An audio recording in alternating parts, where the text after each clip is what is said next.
સરકારને ખબર છે કે તે પૈસા આપી દેશે એટલે એમનું કોઈ કશું જ બગાડી શકવાનું નથી। સવાલ પોલીસ કર્મચારીઓ, પોલીસ અધિકારીઓની કામગીરી પર ઉઠે છે।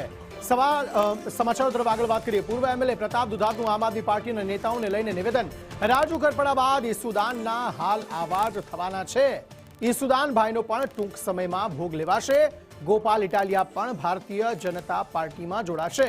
આપને મુક્ત કરી ઝાડુ મારી ભાજપમાં જોડાશે તેવું પ્રતાપ દુધાતે દાવો કર્યો છે।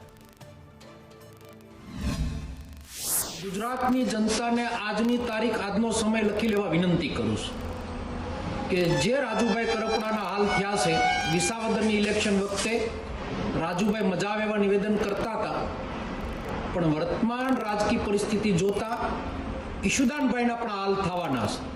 ટૂંક સમયમાં હવે પછીનો ભોગ ઈશુદાનભાઈનો લેવાનો છે અને ગોપાલભાઈ ઇટાલિયા આમ આદમી પાર્ટી મુક્ત કરી અને પોતે પણ ઝાડુ મારીને ભારતીય જનતા પાર્ટીમાં જવાના છે। જનતાને સમજવાની જરૂરિયાત છે। ધન્યવાદ।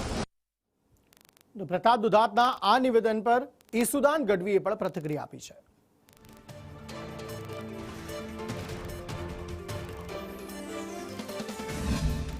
કોંગ્રેસ ઓલરેડી પતી ચૂકી છે।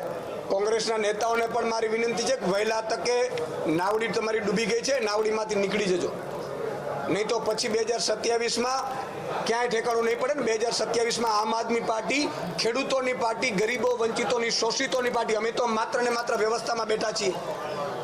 અમે કોઈ એમ નથી કહેતા કે અમે સર્વે સર્વા છે, અમે મુખ્યમંત્રીના દીકરા નથી। કોંગ્રેસમાં બધા બેઠા છે, મુખ્યમંત્રીના દીકરાઓ છે।